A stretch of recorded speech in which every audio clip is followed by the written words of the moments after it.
Welcome to citizens pulse. నేను మీ రాజేష్.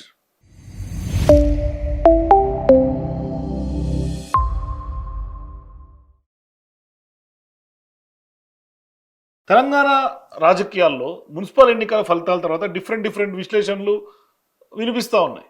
అయితే ఇవాళ అన్నిటికంటే ముఖ్యంగా పెద్ద ఎత్తున చర్చనీయాంశంగా మారి హాట్ టాపిక్గా మారినటువంటి నియోజకవర్గం ఏదైనా ఉంది అంటే అది ఖచ్చితంగా పటాన్ చెరువే. అయితే మిగతా ఉన్నాయి, జగిత్యాల కానీ, తొర్రూరు, లేదంటే కనుక చాలా నియోజకవర్గాల్లో జరిగినటువంటి, చాలా మున్సిపాలిటీలో జరిగినటువంటి రచ్చ మనం చూస్తున్నాం. అది ఆ నియోజకవర్గానికి పరిమితం. కానీ ఇవాళ పటాన్ చెరువులో జరిగినటువంటి వ్యవహారం పెద్ద ఎత్తున చర్చనీయాంశంగా మారుతోంది. అంటే ఈ నియోజకవర్గంలో అక్కడ ఇచ్చినటువంటి ప్రజల తీర్పు, అక్కడ ఎమ్మెల్యేగా ఉన్నటువంటి గూడెం మహిపాల్ రెడ్డి వ్యవహరించినటువంటి తీరు, ఒక రకంగా చెప్పాలంటే సీఎం రేవంత్ రెడ్డికి కొంత కోలుకోలేని దెబ్బ కొట్టారేమో అని అనిపిస్తోంది ఖచ్చితంగా. ఎందుకంటే ఒకప్పుడు ఏ సీఎంగా ఉన్నటువంటి రేవంత్ రెడ్డి మీద నమ్మకంతో గూడెం మహిపాల్ రెడ్డి కండువా మార్చుకున్నారో, దాని తర్వాత జరిగినటువంటి పరిణామాలు, ఆయన ఒక రకంగా మున్సిపల్ ఎన్నికల్లో ఖచ్చితంగా బుద్ధి చెప్పాలి సీఎం రేవంత్ రెడ్డికి అని అనుకున్నారు ఏమో తెలియదు. కానీ బహిరంగంగా అనేక సందర్భాల్లో ప్రకటనలు చేశారు. సరే, ఆ ప్రకటనలతో ఏమవుతుందిలే అని అందరూ అనుకొని ఉండొచ్చు, ఆఖరికి కాంగ్రెస్ పార్టీ నాయకులు కూడా అనుకొని ఉండొచ్చు. కానీ ఇవాళ ఆయన సొంతంగా పనిచేయటం ఒక బిగ్ షాక్ అని చెప్పాలి రేవంత్ రెడ్డికి.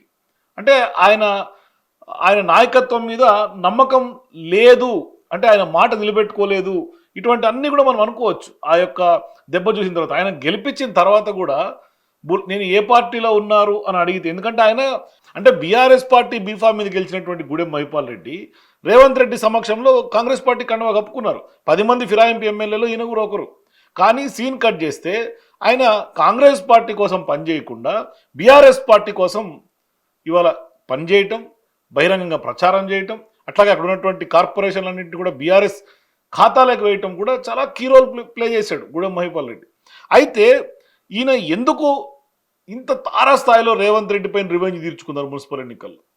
అయితే ఒక రకంగా ఇప్పుడు స్పీకర్ ఆల్రెడీ చెప్పేశాడు, ఆయన బీఆర్ఎస్ పార్టీ ఎమ్మెల్యేనే, ఆయన కాంగ్రెస్ పార్టీ ఫిరాయింపు చేయలేదు అని బీఆర్ఎస్ పార్టీ కంప్లైంట్ మీద స్పీకర్ తీర్పు ఇచ్చేశాడు.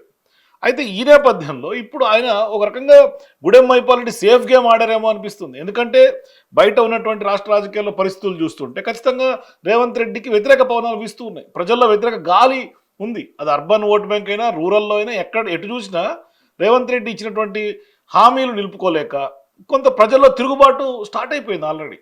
అయితే ఇప్పుడు గూడెం మహిపాల్ రెడ్డి వ్యవహారంలో కూడా సేమ్ అది జరిగింది.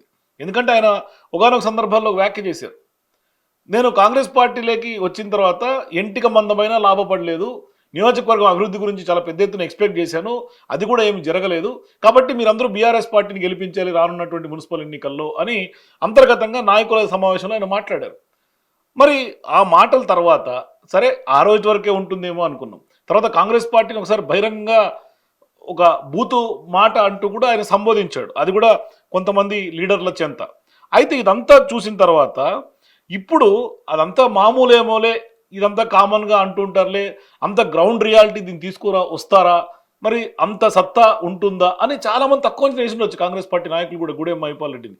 కానీ వ్యూహాత్మకమైనటువంటి ఒక కొత్త వ్యూహంతో పటాన్ చెరువులో ఉన్నటువంటి 5 మున్సిపాలిటీలు కూడా ఇప్పుడు బీఆర్ఎస్ పార్టీ ఖాతాలో వేయటం, మరీ ముఖ్యంగా అక్కడ ఏ ఒక్క మున్సిపాలిటీ కూడా చేజారిపోకుండా ఆఖరకు బీజేపీ ఎంపీ అయినటువంటి Raghunandan Rao ex officio vote కూడా ఆయన మున్సిపాలిటీలో దగ్గరుండి ఆయనే స్వయంగా బీఆర్ఎస్ పార్టీ ఎమ్మెల్యేగా ఉండి కూడా ఆయన వెళ్ళి కలవటం, ఇప్పుడు దాన్ని కూడా కాంగ్రెస్ పార్టీ రాజ్యాంతం చేస్తుంది. అది వేరే విషయం. ఎందుకంటే పెద్ద ఎత్తున బీఆర్ఎస్ బీజేపీ రెండు కొలైడ్ అయ్యి రాజకీయాలు చేస్తున్నాయనే దానికి పెద్ద ఉదాహరణగా దీన్ని చెప్పుకొస్తున్నారు కొంతమంది కాంగ్రెస్ పార్టీకి సంబంధించినటువంటి నాయకులైనా, కాంగ్రెస్ పార్టీ కార్యకర్తలు కానీ, లీడర్స్ కానీ చెప్తున్నారు. కానీ ఎందుకు నేను ఓటు వేయాల్సి వచ్చింది అనే అంశం మీద సాక్షాత్తు బీజేపీ ఎంపీగా ఉన్నటువంటి రఘునందన్ రావు స్పష్టంగా ఇచ్చేశారు ఆల్రెడీ.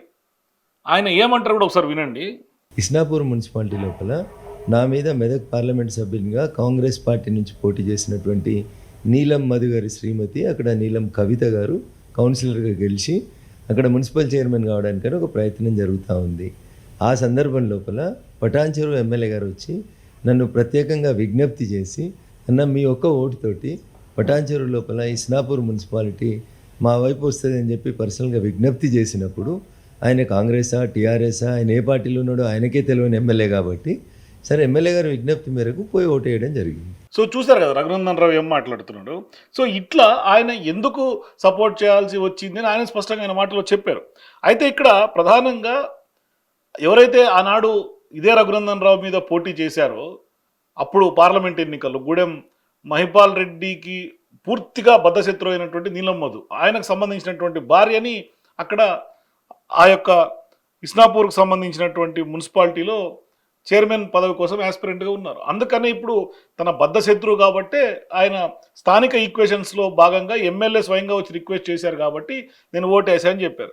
ఇప్పుడు గుమ్మడిదల కానీ గడ్డిపోతారం కానీ ఇంద్రేశం కానీ ఇస్నాపూర్ కానీ జిన్నారం కానీ ఈ 5 మున్సిపాలిటీలు కూడా బీఆర్ఎస్ పార్టీ ఖాతాలోకి వేశారు. అయితే ఈయన బీఆర్ఎస్ పార్టీ ఎమ్మెల్యేనా కాంగ్రెస్ పార్టీ ఎమ్మెల్యే అనేది ఇప్పటికి కూడా క్లారిటీ ఇవ్వాల. కానీ బీఆర్ఎస్ పార్టీకి దగ్గరగా అయితే వచ్చేసారు. ఆయన కేసీఆర్ గారి బర్త్డే సందర్భంగా పెద్ద ఎత్తున దానికి సంబంధించి సోషల్ మీడియాలో ఆయన వైరల్గా చేశారు కొన్ని వీడియోస్. అట్లాగే ఆయన గతంలో కేసీఆర్ గారితో ఉన్నటువంటి అనుబంధాన్ని నెమరేసుకుంటే కొన్ని వీడియోలు చక్కర్లు కొట్టినాయి సోషల్ మీడియాలో. అట్లాగే వాళ్ళ సోదరుడు ఎవరైతే గూడెం మధు ఉన్నారో ఆయన మధుసూదన్ రెడ్డి గత కొంతకాలంగా హరీష్ రావు గారిని వరుసగా కలవటం, కొంత మంత్రాంగం చేయటం, ఆఖరికి మొన్న ఫామ్ హౌస్ నుంచి వచ్చినటువంటి కేసీఆర్ గారు ఎప్పుడైతే ఫోన్ ట్యాపింగ్ విచారణకు వచ్చినటువంటి సందర్భంగా ఆ రోజు విచారణ ముగిసిన తర్వాత కొంతమంది టాప్ లీడర్స్ని ప్రియారిటీ ఉన్నటువంటి లీడర్స్ని కేసీఆర్ గారు స్వయంగా ఆయన కలిశారు. ఆ సందర్భంగా గూడెం మధుతో ఆయన వెళ్ళి కలవటం, కేసీఆర్ గారిని కలవటం, ఆ రోజు ఆ ఫోటో పెద్ద ఎత్తున చర్చనీయాంశంగా వైరల్గా మారింది. సో అట్లా సొంత సోదరుని కొంత దగ్గరికి పంపించటం బీఆర్ఎస్ పార్టీకి.